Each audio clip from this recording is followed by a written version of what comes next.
All right, so I'm going to show you guys about a 10-minute mobility and movement routine that you can incorporate into your day, whether you're at a desk job or a standing job. But before we get into that, I'm going to walk you guys through some really important concepts. And the reason that I'm going to add this into the video and take the time to go over this is because you are going to have way more motivation to actually do the things that I show you if you understand both what you are accomplishing and why you are doing it, okay? So we're going to see compliance rate jump if we do this. So this is something I take the time to do with all of my online clients, everybody in my online memberships, and so on. So before we get into this, I know that there's a good portion of people watching this video that are probably expecting me to just go through a bunch of different passive stretches where we're holding certain positions for a period of time. But if you only have a 10-minute window to incorporate mobility and movement into your day, the reality is that when we look at stretching or passive stretching, something that we do and is important to do in order to acquire flexibility, you actually need to be spending about 2 to 3 minutes in that stretch in order to acquire or start to drive the changes that we're expecting in our body. So we wouldn't be able to fit very many 2 to 3 minute stretches within this 10-minute window. And most people know how to do passive stretches, or they have a general idea. The stuff that I'm going to show you guys is things that most people unfortunately don't know yet. It's coming, it's becoming more common, but we're just not at that point quite yet. So most of the exercises that I show you are going to be something called CARs, which stands for Controlled Articular Rotations. The reason that I'm going to show you that is, one, again, because most people don't know this, and I think it's really important to know. But two, it's also the low-hanging fruit of mobility, okay? So when we look at why the nervous system gets tight, why we need to start doing passive stretches and all of these things, there's a few different reasons that it comes down to, but largely the nervous system is prioritizing energy conservation and survival, okay? So your body is not going to expend calories and energy maintaining ranges of motion that you do not use on a regular basis.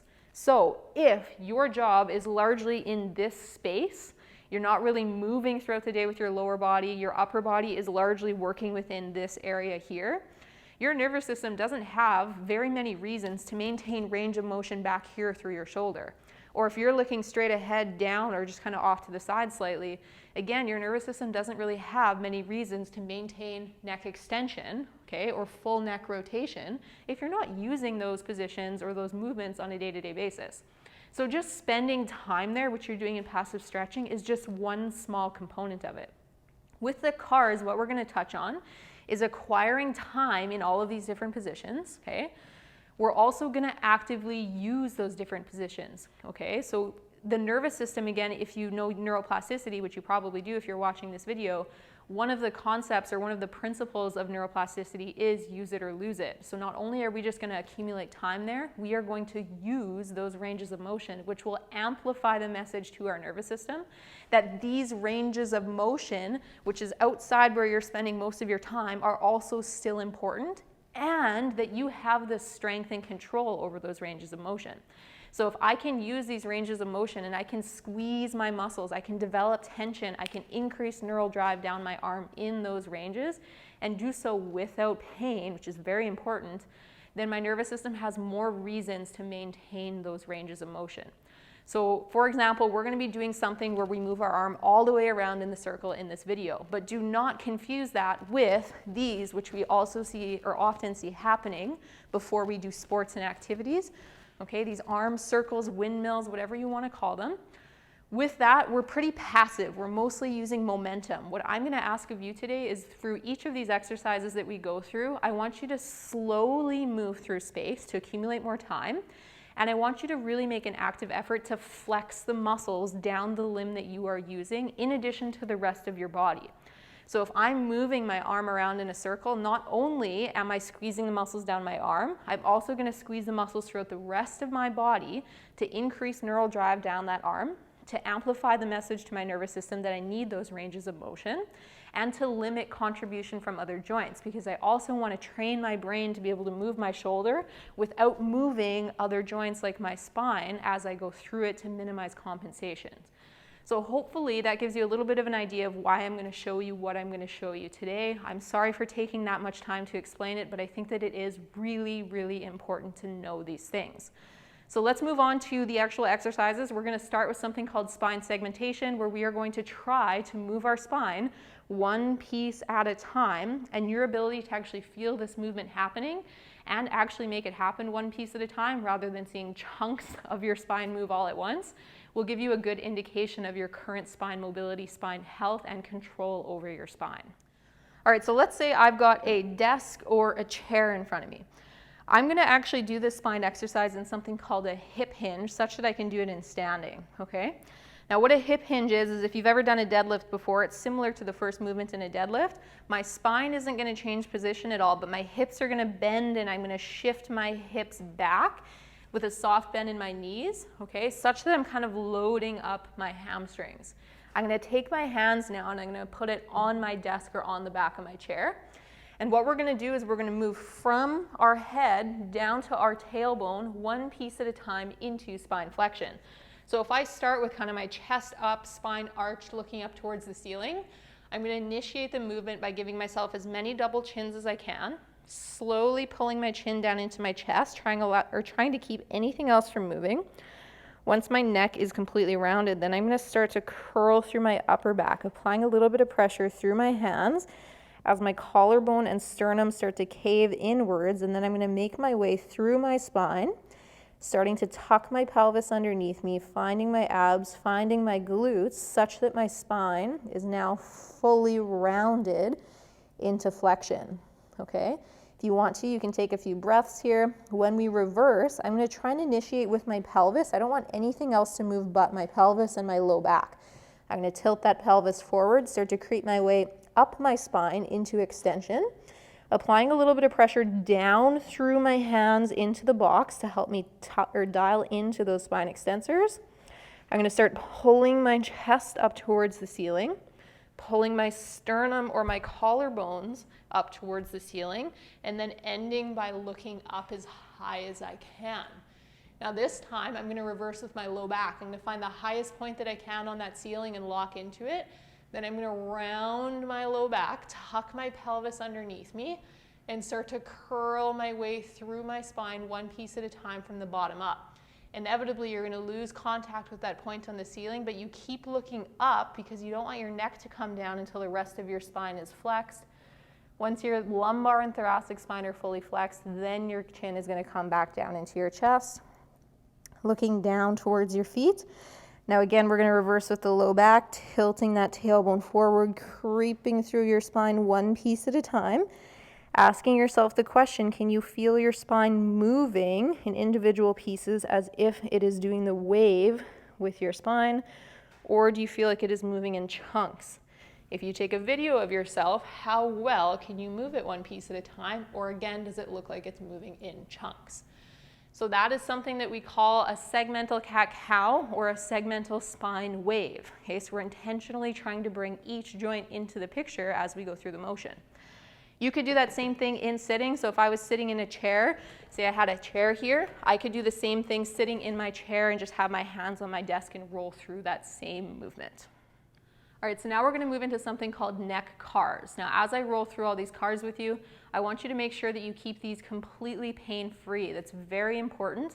The whole no pain, no gain rule does not apply here.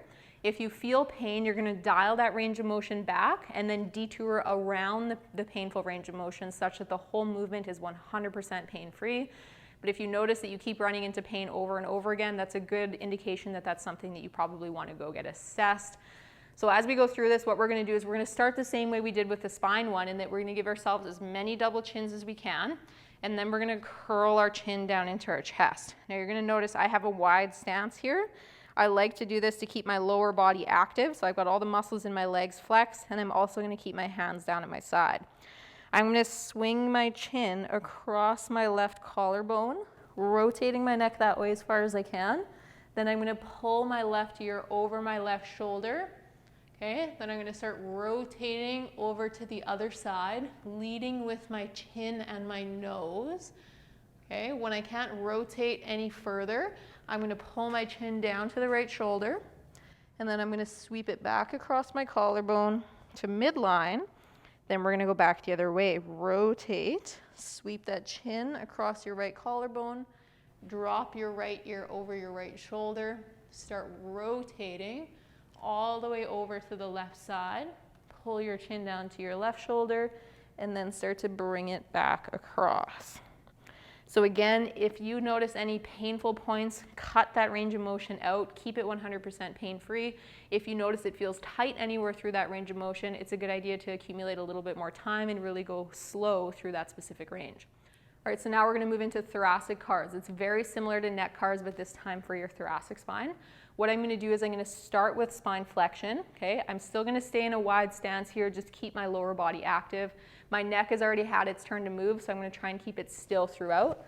You can either give yourself a hug like this, or you can just make an X across your chest. I'm just going to make kind of a loose X here, just so that I don't amplify the microphone too much here.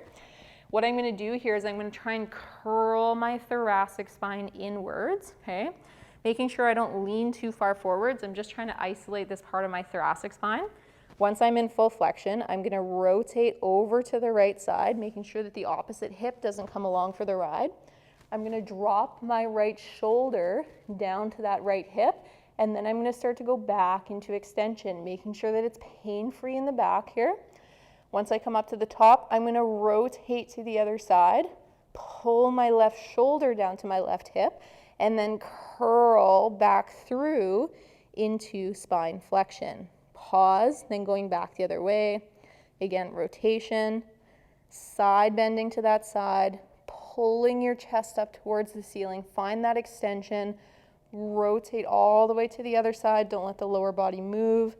Dip down to that right side, and then curl back through into full thoracic flexion, and then you can come back up. So that was just one rep in each direction. Now we're going to move into scapular cars, so shoulder blade cars. For this, I'm going to have my hands at my side, okay? Big goal here is not to allow my elbow to bend. I'm trying to isolate my shoulder blade. I don't want the elbow contributing. And I'm going to try and keep my hands glued to my pant seams such that my hands don't lead my legs forward or back, because that is actually rotator cuff or glenohumeral flexion and extension, and we're trying to do the shoulder blade joint, okay? So hands glued to your legs. I'm going to pull my shoulder blades up as high as I possibly can. I'm going to bring them forwards as far as I can, trying to pull them around my thoracic spine.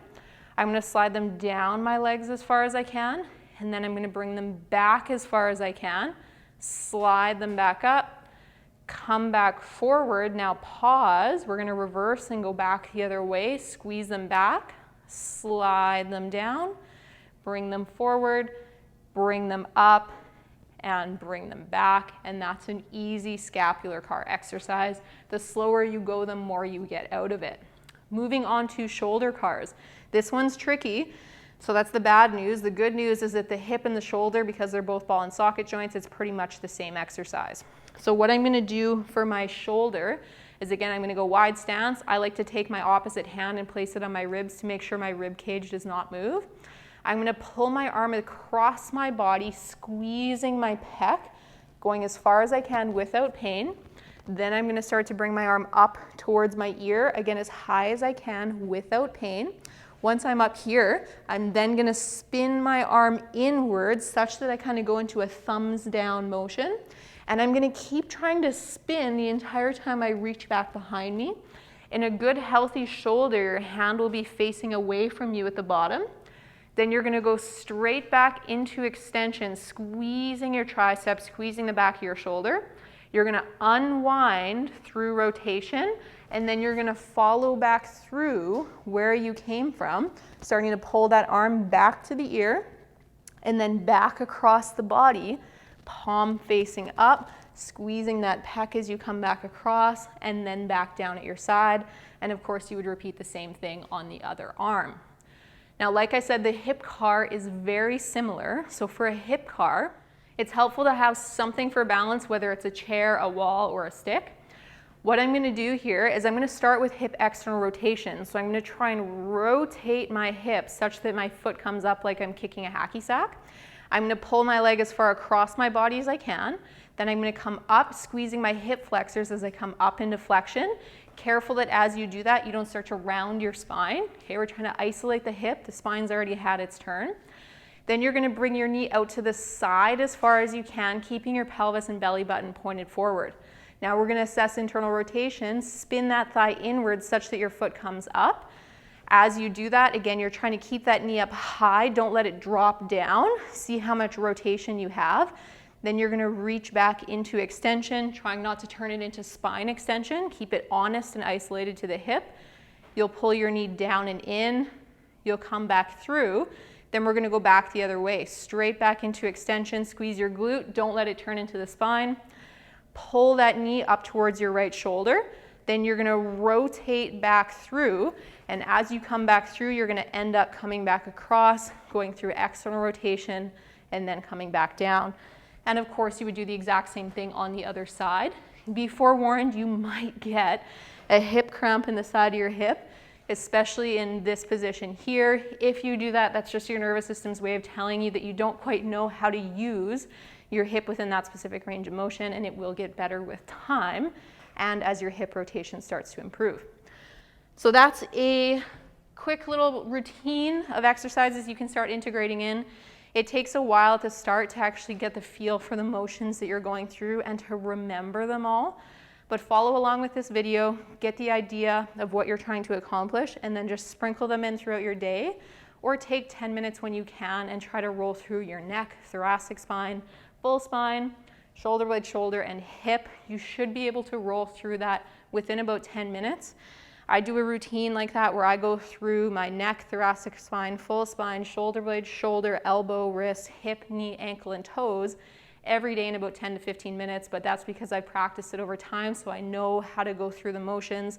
I've got a flow established, but it takes a little bit of time to get to that point. So again, as you watch this video, you might feel like it's gonna take a lot of time, but once you get a feel for it, and once you know what you're doing, you'll be able to roll through those in at least 10 minutes, if not less. I hope this was helpful, and take care.